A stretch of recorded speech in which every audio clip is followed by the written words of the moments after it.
ఇప్పుడు రోజు కూర్చొని టీవీలలో వ్యక్తిత్వ హననం చేస్తూ అసత్య ప్రచారం చేస్తున్న వాళ్ళని మనం అది వార్తలు అంటారా లేకుంటే ఛానల్స్ అంటారా అది చెప్పే ముందు దాని పర్యవసానమే ఇది.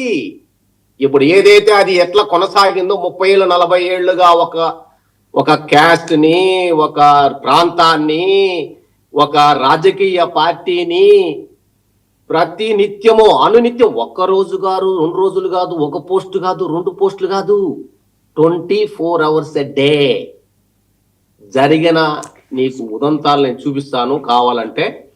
వాటి పరిణామ క్రమంలో అది ఎక్కువయ్యే సోషల్ మీడియా అనేది వచ్చింది. ఈ దరిద్రాన్ని తట్టుకోలేక ఈ దరిద్రం దాపురించింది. నువ్వు ఎక్కడ క్యాన్సర్ ఎక్కడ పుట్టిందిరా, ఎక్కడ అంతమవుతుందిరా అంటే దానికి ఏమో పుట్టుక అనేది ఎక్కడి నుంచి పుడుతుందో తెలియదు, ఎక్కడ అంతమవుతుందో ఎవడు దాని క్యాన్సర్ మందు లేదు. This is all it is. అంటే ఇప్పుడు సోషల్ మీడియా పోస్టులు పెట్టేది ఒక మహమ్మారి లాంటిది అనా? ఎస్, ఐ మీన్ నువ్వు కొన్ని విషయాలు ఎస్ దేర్ ఈస్ అ మహమ్మారి type of social media is there 15 to 20% ఉంటది. ఏం చేస్తాం?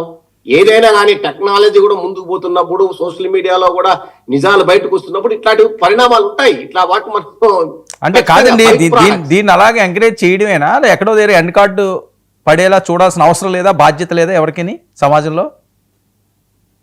అదే తీసుకోండి మీలాంటి వాళ్ళు, this good, so why can't you take up. ఇప్పుడు మీరు సరిగ్గా అంటే